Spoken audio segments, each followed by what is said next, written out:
आजकाल महागाईच्या काळामुळे माणसांना कर्ज घ्यायची पाळी येते. ते कर्ज फेडण्यासाठी माणूस काय करेल ते सांगता येत नाही. अशीच एक गोष्ट घडली आहे, ती म्हणजे कर्नाटकामधील सोन्याच्या व्यापाऱ्याने कर्जाच्या बोजामुळे एक दरोडा टाकायचा प्लॅन केला. मात्र तो फसला. ते पण एका पावबाजीमुळे. त्याचा हा दरोड्याचा डाव उघड झाला. नेमका हा व्यापारी कोण आहे आणि नक्की घटना काय आहे, जाणून घेऊया आजच्या भागात. नमस्कार, मी श्रीहरी धुमाळ. आपण बघता बोलबिंदास.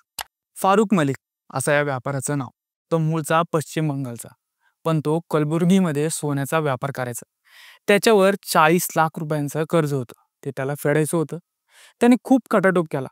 कसं फेडायचं हे कर्ज, पण काही सुचेना. म्हणून त्याने एक योजना आखली, ती म्हणजे दरोड्याची. पण एकट्याला हे जमणार नाही हे त्याला माहिती होतं. म्हणून त्यानं आणखीन 4 जणांना दरोड्यात सामील केलं. अयोध्यातून प्रसाद चव्हाणला, हा उत्तर प्रदेशचा, पण तो मुंबईत फुटपाथवर कपडे विकायचा. मुंबईचा सुहेल, अरबाज आणि साजिद हे त्याचे स्थानिक मित्र. दरोडा टाकायचा तेही सोन्याच्या दुकानात. त्याच्या शहरातील मुथुल्ला मलिकच्या दागिन्यांच्या दुकानात दरोडा टाकायचं ठरवलं.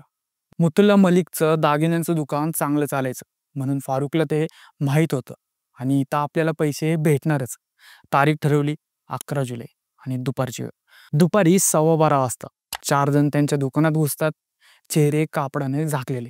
त्यांच्यापैकी एकाने त्यांच्या डोक्यावर बंदूक रोखली. मुथुल्ला मलिक यांना घाबरवण्यासाठी पिस्तूलसारख्या दिसणाऱ्या लायटरचा वापर केला. दुसऱ्याने त्यांच्या मानेवर चाकू ठेवणं त्यांना धमकवलं आणि तिसऱ्यानं सीसीटीव्हीच्या तारा कापून टाकल्या. पण ट्विस्ट इथं आहे, फारुक मलिकनं दागिन्यांच्या दुकानात शिरलाच नाही. त्यांनी मुथुल्लाचे हात आणि पाय दोरीनं बांधले. दुकानातील सीसीटीव्ही कॅमेरे बंद केले आणि त्यांनी मुथुल्लाकडे लॉकरच्या चाव्या मागितल्या आणि सुमारे 2,15,00,000 रुपयांचं सोनं आणि दागिने घेऊन ते केले. चोरी झाली. फारुक मलिक आणि त्यांचे सोबती फरार झाले. मुथुल्ला मलिक झालेल्या घटनाक्रमाची पोलिसांना तक्रार दिली. तपासादरम्यान पोलिसांनी सीसीटीव्ही फुटेज तपासले आणि त्यांना दुकानात फक्त 4 लोक घुसल्याचं आढळलं. परंतु सीसीटीव्ही फुटेजमध्ये दुकानाबाहेर 5वा व्यक्ती दिसत होता.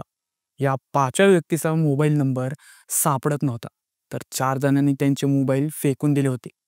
दुसरा ट्विस्ट येतो तो म्हणजे जेव्हा पोलिसांनी परिसरातील सीसीटीव्ही फुटेज तपासले तेव्हा त्यातील एक व्यक्ती पावभाजीच्या दुकानात उभा होता असं दिसून येतं. तिथून त्याचा नंबर सापडला.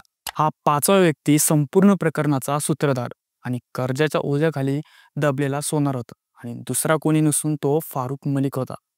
पण पावभाजीचे पैसे देताना त्याने वेगळा नंबर वापरला होता. वेगळा नंबर, दरोड्यावेळी दुकानात न शिरणं आणि पावभाजी खाणं, या सगळ्या संशयास्पद गोष्टी फारुक आणि त्याचे 4 साथीदार सापडले खरे. पण पावभाजी मात्र त्याला मुख्य कारणीभूत ठरली.